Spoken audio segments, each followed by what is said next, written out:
Tapi jadilah orang yang kamu tidak perlu menjelaskan.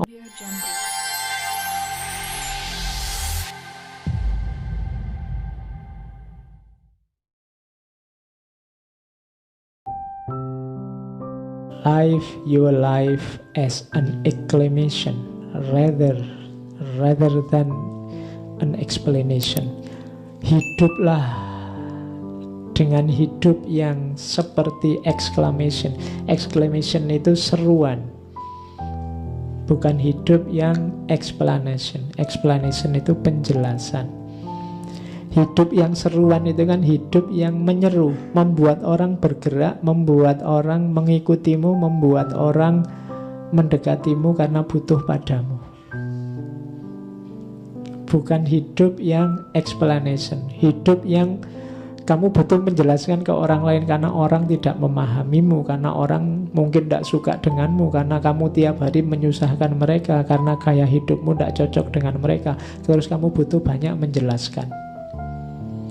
Tiap hari kamu bikin excuse. Tapi jadilah manusia yang exclamation, manusia yang seruan, bukan penjelasan. Hari ini kan banyak orang yang penjelasan, menjelaskan dirinya biar diterima.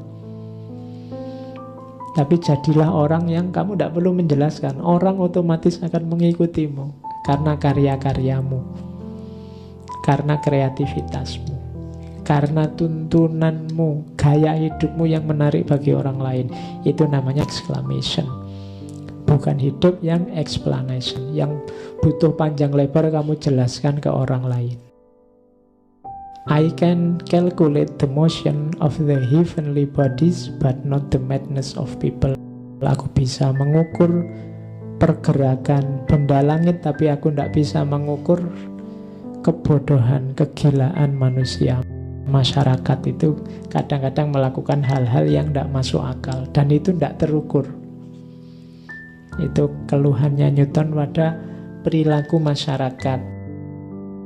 Tact is the art of making a point without making an enemy. Tact itu kalau di Indonesia kan jadi taktik. Yang disebut taktik itu making point without making an enemy. Kalau bisa hidupmu semakin meningkat, itu kan making point. Kamu menghasilkan sesuatu, making point, tapi without making an enemy. Itu ciri orang yang cerdas. Itu namanya taktik. Kamu sukses tapi tidak ada yang tersakiti. Kamu tidak nambah musuh. Kamu berhasil tapi malah nambah teman, nambah banyak orang yang suka padamu. Karena kalau sukses sambil menyakiti orang lain itu gampang, mudah. Tapi sukses yang bisa tanpa nambah musuh itu tidak gampang. Kalau bahasanya Sosro Kartono kan menang tanpa ngasorake, menang tanpa mengalahkan. Nah ini kalimatnya Sosro Kartono versi Isaac Newton. Kebenaran itu kan sering begini, ketemu ternyata sama yang diungkapkan di sana sama di sini. Bedanya yang sini pakai bahasa Jawa, yang sana pakai Quran bahasa Arab, yang barat pakai bahasa Inggris. Isinya sama ternyata. Itu yang disebut kebenaran, itu hakikatnya satu. Ini penting. Pengalaman yang sama dapat menimpa siapapun, tapi sejauh mana dan secepat apa pengalaman yang sama itu memberi pelajaran pada seseorang, hasilnya akan berbeda atau relatif satu sama lain. Jadi orang itu punya kesempatan yang sama, punya kekuatan yang sama, bahkan juga kalau ditelusuri pengalaman yang sama, pengalaman lahir kecil, main-main, jadi remaja, sekolah, kuliah, ini kan pengalaman-pengalaman. Hampir semua kita mirip, meskipun ada beberapa yang extraordinary, tapi secara umum sama. Yang membedakan apa? Kemampuan untuk mengambil pelajaran, kemampuan untuk mengambil hikmah, kemampuan untuk menjadikan pengalaman apapun jadi tumpuan untuk hidup yang akan datang lebih baik. Ini yang setiap orang beda-beda. Sehingga dari pengalaman yang sama itu bisa melahirkan orang yang luar biasa bagi satu orang, tapi bagi orang lain hanya lahir orang yang biasa-biasa saja.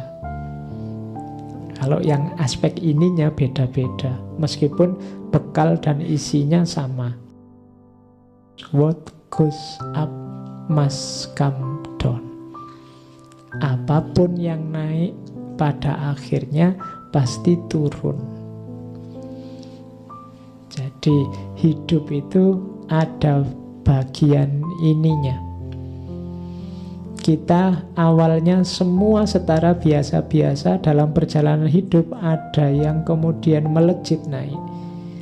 Tapi yang naik pasti pada saatnya akan turun. Yang pergi pada saatnya akan pulang. Ilmu ini sebenarnya kalau dijelaskan panjang, kalau di Jawa jadi sangkan paraning dumadi. Kalau pakai bahasa Islam, bahasa Al-Quran, mungkin jadinya innalillahi wa inna ilaihi raji'un.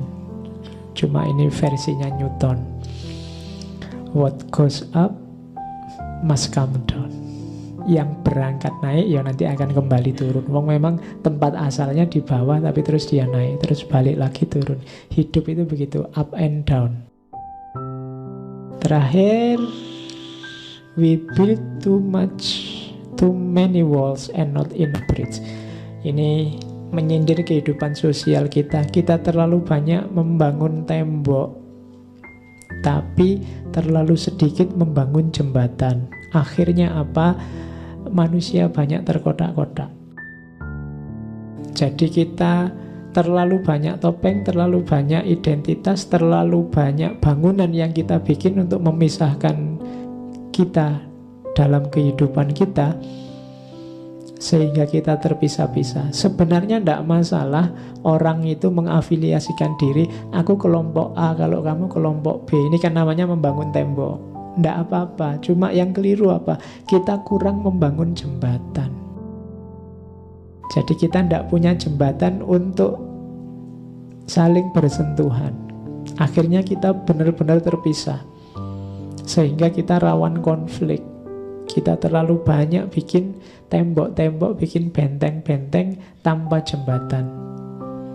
Silahkan kamu punya aliran A, saya aliran B, yang lain aliran C. Tapi mbok yo, dalam benteng kita masing-masing, antar benteng kita dibangunlah jembatan, sehingga kita tetap bisa saling berhubungan. Kita terpisah-pisah tapi tidak tercerai-berai. Kenapa? Ada jembatannya. Kekeliruan kita selama ini, kita terlalu banyak bikin tembok, bikin benteng, dan minim jembatan. Kalau sekedar terklaster-klaster, terkelompok-kelompok kita sudah, berarti sekarang saatnya kita bikin banyak jembatan. Banyak usaha untuk saling bersentuhan, saling berkomunikasi, saling bersambungan satu sama lain sebelum kita benar-benar bercerai-berai. Dalam segala aspek kehidupan kita hari ini, baik di dunia nyata maupun di dunia maya. Tugas kita hari ini.